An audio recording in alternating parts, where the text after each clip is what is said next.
Hello friends, मैं विपिश राजना। आइए देखिए, जो हमारा टॉपिक है सिंधु सभ्यता का, उसको आगे बढ़ाते हैं अभी। तो देखिए, मोस्ट इम्पोर्टेंट क्वेश्चन सबसे पहला आता है हमारा,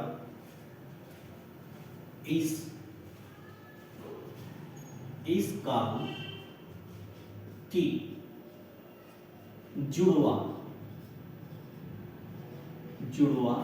राजधानी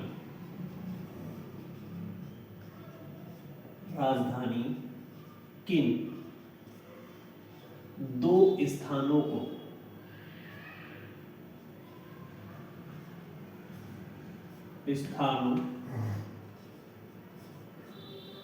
को कहा गया। ठीक है, तो देखिए, जो आपका सिंधु सभ्यता है, सिंधु सभ्यता के काल में कौन से दो स्थानों को जुड़वा राजधानी के नाम से जाना गया, is the most important question. ये एग्जाम में आ चुका है क्वेश्चन। तो आइए, तो देखिए, एक तो आपका हड़प्पा सभ्यता है और एक आपका मोहनजोदड़ो है। इन दोनों को क्या बोला गया? जुड़वा राजधानी। तो इसमें है हमारा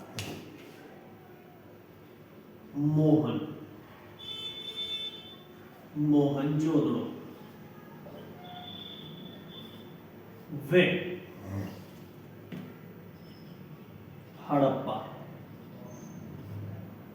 हड़प्पा। ठीक, तो देखिए, ये दो स्थान रहे, एक तो मोहनजोदड़ो, एक हड़प्पा। तो इन दोनों को जुड़वा राजधानी बोला जाता है सिंधु सभ्यता की। ये क्वेश्चन आप लोगों ने बहुत कम पढ़ा होगा, लेकिन एग्जाम में बहुत ज्यादा आता है ये क्वेश्चन। ठीक है, अब उससे आगे बढ़ते हैं। लेकिन किसने कहा था, ऐसा कौन सा व्यक्ति था कि इनको इसे जुड़वा राजधानी बोला? तो इतिहासकार पिगट, नाम सुना होगा, इतिहासकार पिगट, उन्होंने कहा था। तो देखिए, इन दोनों को जो राजधानी कहा, बात आती है राजधानी कहा, वो कहा इतिहासकार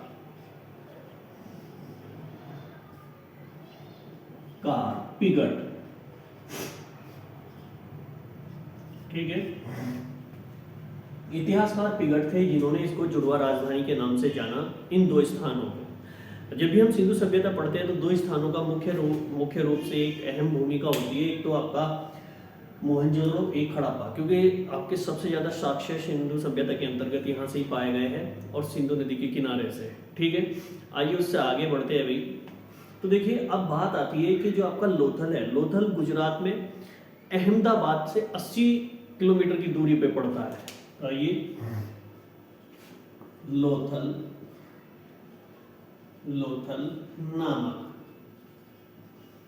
नामक स्थान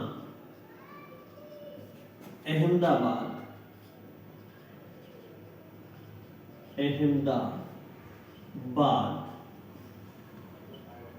से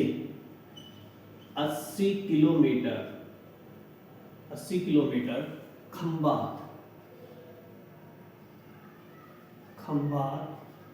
की खाड़ी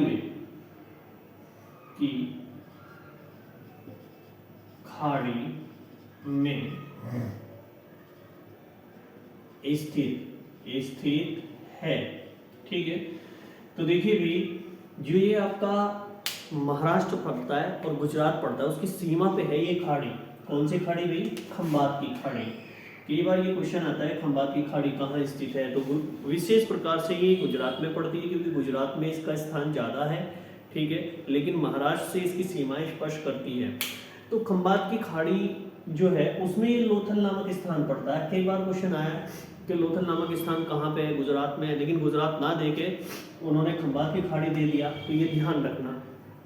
ठीक है, और जो आपका भारत के अंदर सबसे पहले जो मानसून आता है, दक्षिण पूर्व मानसून आता है, तो वो खाड़ियों से ही उठता है। उसमें विशेष भूमिका खंभात की खाड़ी की होती है, ये ध्यान रखना भाई। और ये जो आपकी खंभात की खाड़ी है, किस सागर और महासागर के किनारे है? ये भी बहुत अच्छा क्वेश्चन है, कई बार आया हुआ है भाई। तो ध्यान देखिएगा, ये खंभात की जो खाड़ी है कहाँ स्थित है? कहाँ स्थित है? तो आइए देखते हैं कहाँ पे स्थित है भैया। तो देखिए, सभी स्टूडेंट्स को मैं बता रहा हूँ, ये है अरब सागर। अरब सागर, सागर के किनारे।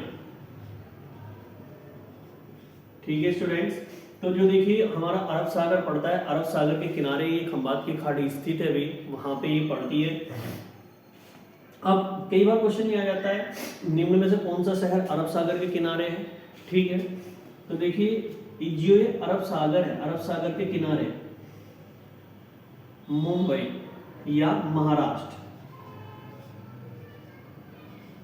मुंबई या महाराष्ट्र, महाराष्ट्र। ठीक है, तो देखिए जो आपका राज्य हो गया, राज्य तो हो गया महाराष्ट्र, लेकिन महाराष्ट्र में एक शहर पड़ता है जिसको बोलते हैं मुंबई। तो ये भी कहाँ पे स्थित है भाई, यानी कि अरब सागर के किनारे स्थित है। कई बार पूछ लिया जाता है कि मुंबई शहर किस सागर या महासागर के किनारे स्थित है, अरब सागर के। ठीक है, तो और देखिए कई बार क्वेश्चन ये आता है अरब सागर की रानी किसे बोला जाता है, कोचीन को बोला जाता है। ठीक है, किसको बोला जाता है, कोचीन को। जो कोची है, कोची आपने नाम भी सुना होगा।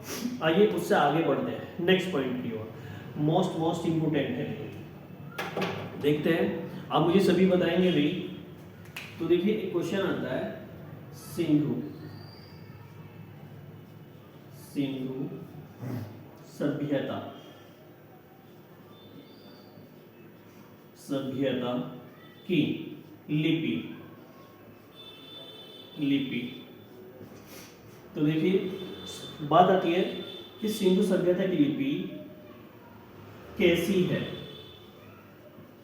कैसी है, ये क्वेश्चन आता है। तो देखिए इस क्वेश्चन का जो आंसर है आप मुझे सभी बताएंगे भी, इसका आंसर क्या है, सिंधु सभ्यता की लिपि कैसी है।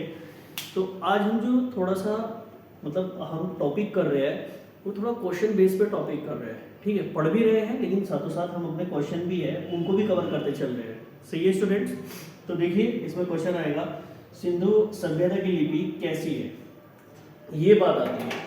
तो देखिए जो सिंधु सभ्यता की लिपि प्राप्त हुई थी, आप सभी जानते हैं कि सिंधु सभ्यता की लिपि आज तक कोई नहीं पढ़ पाया। ठीक है, तो देखिए सिंधु सभ्यता की लिपि दाएं से बाएं और बाएं से दाएं लिखी जाती थी। ठीक है, जिसे स्ट्रम्बो लिपि बोला जाता था या ब्रस्ट ऑफ फेंदम भी के नाम से भी उसको जाना जाता है, ब्रस्ट ऑफ फेंदम के नाम से। ठीक है, तो आइए, तो ये कैसी लिपि थी भाई, भाव, भाव चित्रात्मक,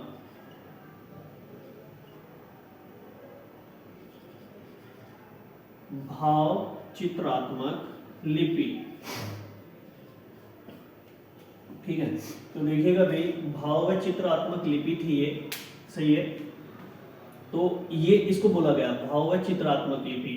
कौन सी सभ्यता, कौन सी लिपि को भाई, सिंधु सभ्यता की लिपि को। क्लियर हुआ भाई। आइए अब उससे आगे की ओर बढ़ते हैं नेक्स्ट पॉइंट की ओर, लेकिन उससे पहले थोड़ा सा इसको जो है वो थोड़ा रिवीजन कर लेते हैं, है ना स्टूडेंट्स। ध्यान रखेंगे हम सभी। देखिए टॉपिक है हमारा सिंधु सभ्यता।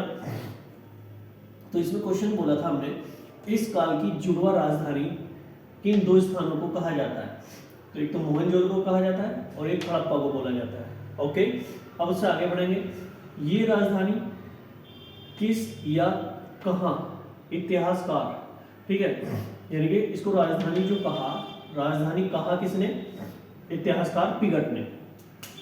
ठीक है स्टूडेंट्स, तो एक इतिहासकार पिगट थे, उन्होंने इसको राजधानी की संख्या दी थी। अब उससे आगे बढ़ते हैं अभी, एक स्थान है लोथल। ठीक, ये बहुत ही इंपॉर्टेंट है, काफी चर्चा में रहा है ये स्थान।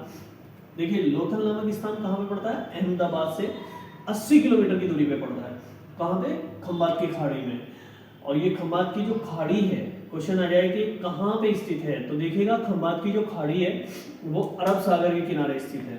कहाँ पे भी, अरब सागर के किनारे, ध्यान रखेंगे। और अरब सागर के किनारे राज्य या शहर कौन सा है, मुंबई शहर अरब सागर के किनारे, और महाराष्ट्र जो आपका राज्य है। तो बात आती है सिंधु सभ्यता की लिपि कैसी थी। भाव चित्रात्मक लिपि थी। तो देखिए थोड़ा सा मैं इसको बता देता हूँ। भाव चित्रात्मक का मतलब ये होता है कि जिस भी प्रकार के उस पर चित्र बने हुए थे या बनाए गए थे, उनसे देख के जो फीलिंग हुई, ठीक है, जो इमोशंस जागे, तो वो हमारे क्या कहलाए, भाव। तो उनको हमने फीलिंग्स को जो उससे देख के क्रिएट हुआ हमें, तो वही हमने उसमें लिख दिया या वही हमने उसमें छाप दिया। तो इसलिए उसकी जो लिपि कहलाई भाव चित्रात्मक। ठीक है, आइए उससे आगे बढ़ते हैं। नेक्स्ट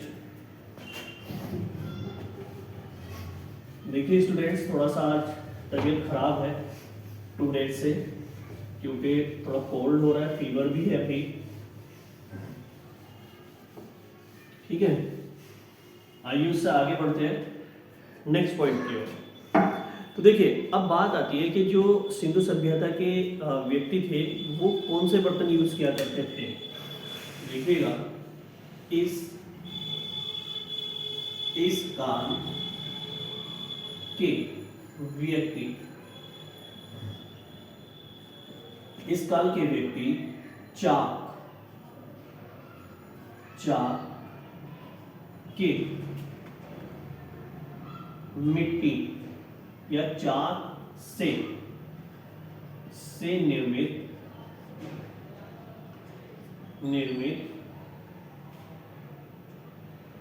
मिट्टी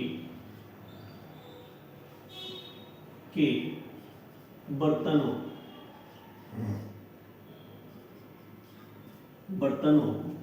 का प्रयोग मुख्य रूप से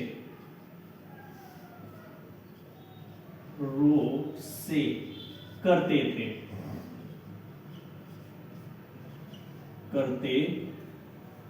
ठीक, तो देखिए सभी स्टूडेंट्स कि जो इस काल के व्यक्ति थे, सिंधु सभ्यता के पहले फैक्ट्रियां तो नहीं थी, तो इस काल के व्यक्ति जो एक कुम्हार होता है, ठीक है, जो मिट्टी के बर्तन बनाता है उसको बोला जाता है कुम्हार। और जो चाक हुआ करता था गोल ऐसे, ठीक है, उसमें एक छोटा सा गड्ढा होता था और उसमें लकड़ी डालकर वो ऐसे ऐसे घुमाया करता था, और उसी के ऊपर एक मिट्टी का, एक इतना बड़ा मिट्टी का ढेला रख लिया करता था और जिसको पानी के हाथ से बनाया करता था, तो वो कहलाया चाक। तो इसको हम जो बोलेंगे, इसको बोलते हैं चाक। ठीक है, और इसी से वो बर्तन बनाया करते थे।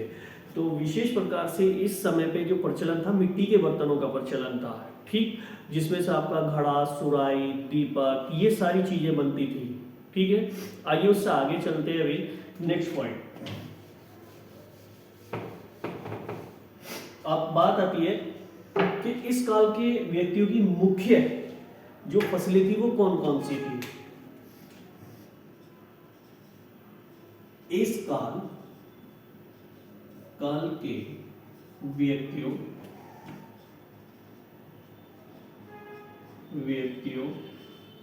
द्वारा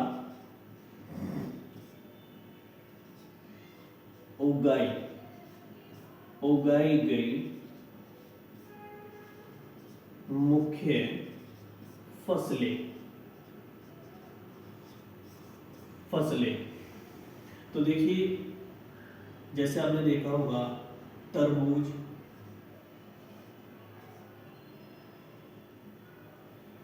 ठीक है, फिर उससे आगे आपने देखा होगा राई, नंबर 3 सरसों। ठीक है, अब देखिए कुछ स्टूडेंट्स जो हमारे सोच रहे होंगे कि राई क्या होता है। सही है, तो देखिए मैं आपको बता देता हूँ राई क्या होता है।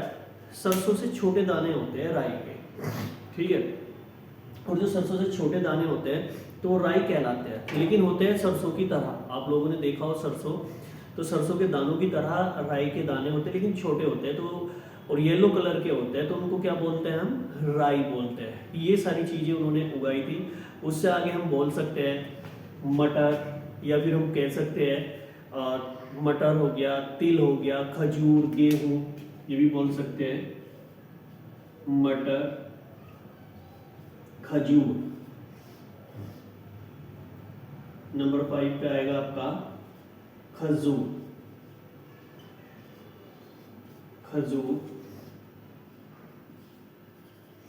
गेहूं, ठीक है, आदि आदि फसलें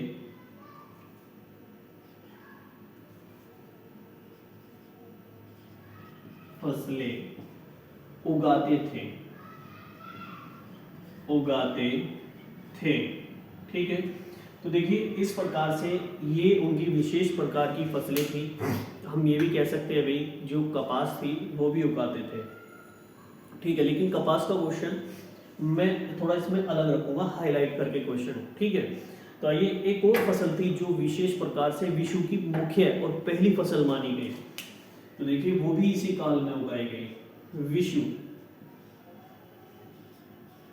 विषु की सबसे पहले या विषु में सबसे पहले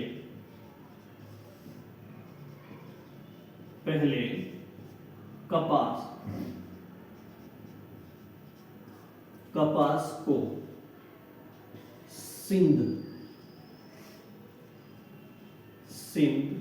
में उगाया गया था।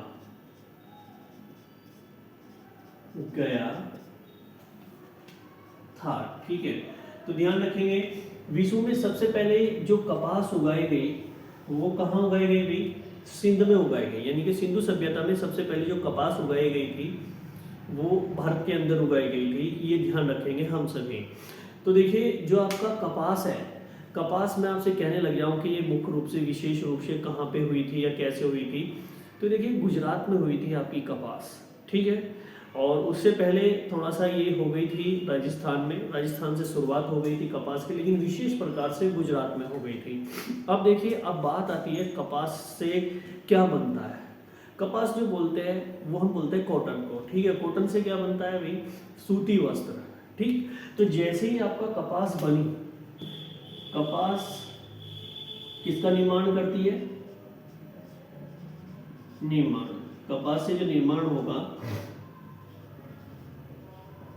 सूती वस्त्र। ठीक है, लेकिन देखिए अब तो कपास को बहुत चीज़ों में यूज़ करते हैं हम लोग, मिक्स कॉटन भी बोल देते हैं, बहुत सारी चीज़ें बन जाती है कपास से। लेकिन प्राचीन काल में विशेष प्रकार से ये वस्त्र बनाए जाते थे और ये सूती वस्त्र। सही है, आज भी हम बोल सकते हैं कि भारत का मुख्य जो उद्योग है कौन सा है? वस्त्र उद्योग, जिसको हम हैंडलूम भी बोल सकते हैं या सूती वस्त्र उद्योग भी बोल सकते हैं। ठीक है, तो ये हमारा मुख्य उद्योग है आज की डेट में भी, मुख्य उद्योग। ठीक है, तो देखिए प्राचीन काल में भी ये हमारा मुख्य उद्योग था, सूती वस्त्र उद्योग। ठीक है, और आइए उससे आगे जानते हैं। बात आती है कि जो कपास है, कपास की सबसे ज्यादा मिलें कहाँ पे लगी हुई थी या कहाँ कैसे लगी हुई थी? तो देखिए भारत में या सबसे पहले सूती मिल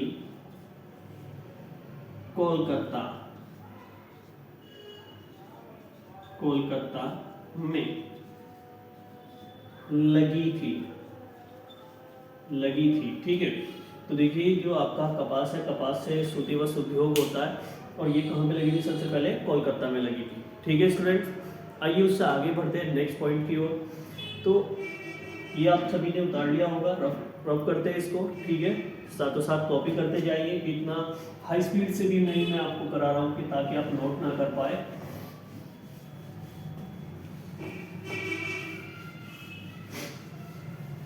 आइए स्टूडेंट उससे आगे बढ़ते हैं। नेक्स्ट पॉइंट, बात आता है सिंधु सभ्यता का विस्तार कहां से कहां तक था। ठीक है, तो देखिएगा सिंधु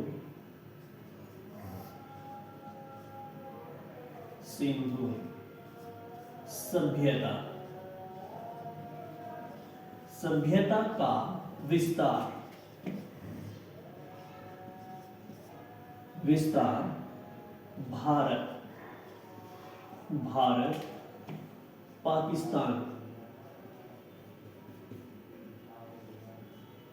भारत पाकिस्तान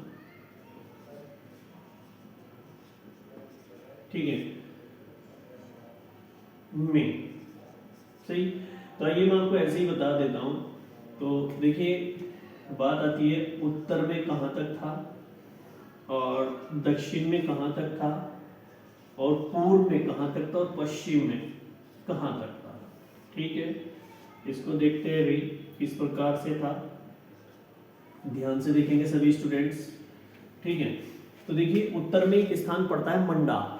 हाँ देखिए मंडा पड़ता है, मंडा स्थान तक यहाँ तक इसका विस्तार था। और मंडा जो पड़ता है वो जम्मू कश्मीर में पड़ता है, मंडा स्थान। और ये कहाँ पे है?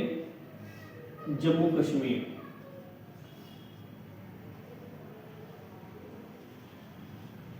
ठीक है, ये जम्मू कश्मीर में पड़ता है। तो हम कह सकते हैं सिंधु सभ्यता का जो उत्तर में विस्तार था तो मंडा जम्मू कश्मीर तक था। उससे आगे बढ़ेंगे भी, बात आती है दक्षिण में कहाँ तक था। तो देखिए दक्षिण में जो विस्तार था दामाबाद। ठीक है, तो देखिए दायमाबाद जो पड़ता है ये कहाँ पे पड़ता है? ये पड़ता है महाराष्ट्र में। ठीक है, दक्षिण में था दायमाबाद। ठीक है स्टूडेंट्स, और ये दायमाबाद जो है ये स्थान पड़ता है महाराष्ट्र में, महाराष्ट्र में। ठीक है, तो देखिए ये यहाँ पे महाराष्ट्र में पड़ता है। बात आती है पूर्व में। पूर्व में इसका विस्तार कहाँ तक था? तो पूर्व में ये आलमगीर तक था। और आलमगीर कहाँ पे पड़ता है? ये आपका पड़ता है यूपी में और जस्ट मेरठ के पास में। तो देखिए आइए देखते हैं भी, बात आती है आलमगीर, आलमगीर और ये कहाँ पे पड़ता है? मेरठ, मेरठ के पास। ठीक है, और मेरठ तो आप सभी जानते होंगे कहाँ पे पड़ता है स्टूडेंट? यूपी में पड़ता है। क्लियर हुआ भी? ठीक है, तो आप भी बताएंगे जो पीछे बैठे हैं। सही है, कहाँ पे पड़ता है भाई? आलमगीर कहाँ पे पड़ता है? मेरठ में। कहाँ पे पड़ता है? मेरठ। ठीक है, ओके। अभी एक ही स्टूडेंट से क्वेश्चन का जवाब मैंने मांगा है तो एक ही देंगे और सभी अन्य स्टूडेंट आराम से ऐसे ही बैठे रहेंगे। ठीक है, तो ये यहाँ पे मेरठ में पड़ता है। अब बात आती है कि पश्चिम में कहाँ तक होता है? तो देखिए जो पश्चिम का विस्तार था ये है सूदकेंडोर। सूदकेंडोर कहाँ पे पड़ता है? ये पड़ता है पाकिस्तान में। तो ये होगा हमारा सूदकेन,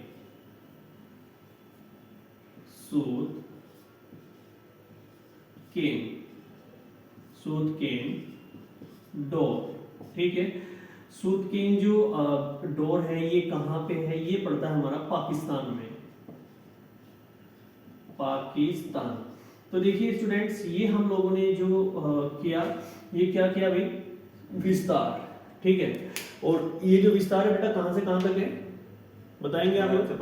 कहाँ तक? भारत पाकिस्तान। ठीक है, ये भारत पाकिस्तान तक विस्तार पाया गया है। और किसका पाया गया है अभी? सिंधु सभ्यता का। क्लियर है? आइए उससे आगे बढ़ते हैं नेक्स्ट पॉइंट की ओर। तो देखिए जो आपका सबसे ज्यादा सिंधु सभ्यता के स्थल पाए गए हैं ये कहाँ से पाए गए हैं? तो देखिए ये गुजरात राज्य से पाए गए हैं। इसको रब करते हैं भी।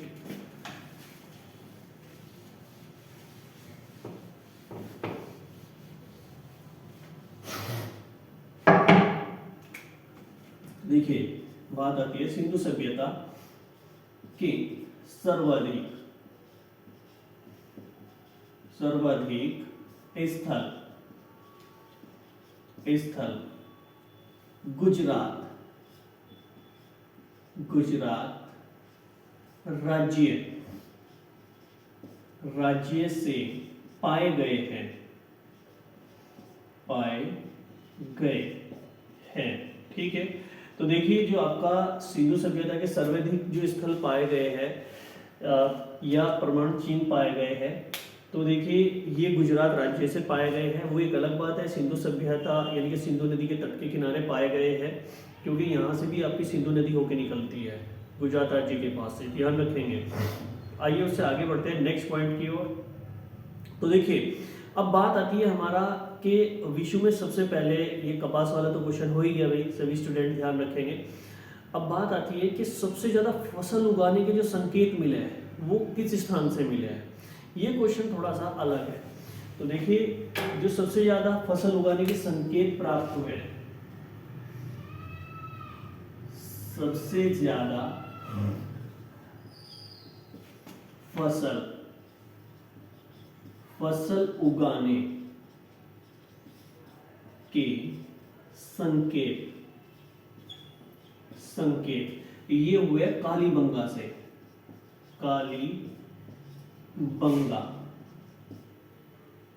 बंगा नामक स्थान से, ठीक है।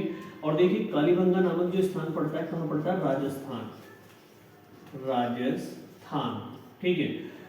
तो देखिए कालीबंगा नामक जो स्थान पड़ता है ये राजस्थान में पड़ता है, और ये राजस्थान से सबसे ज्यादा फसल उगाने के आपके संकेत पाए गए हैं, यह हम कह सकते हैं प्राप्त हुए हैं, ठीक है।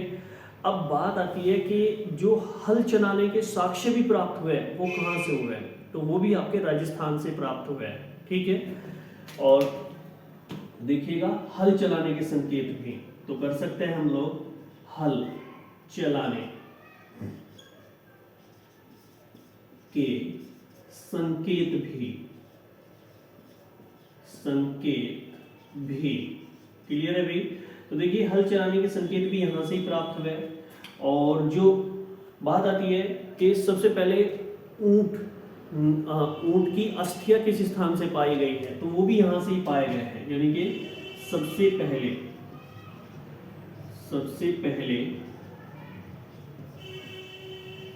ऊंट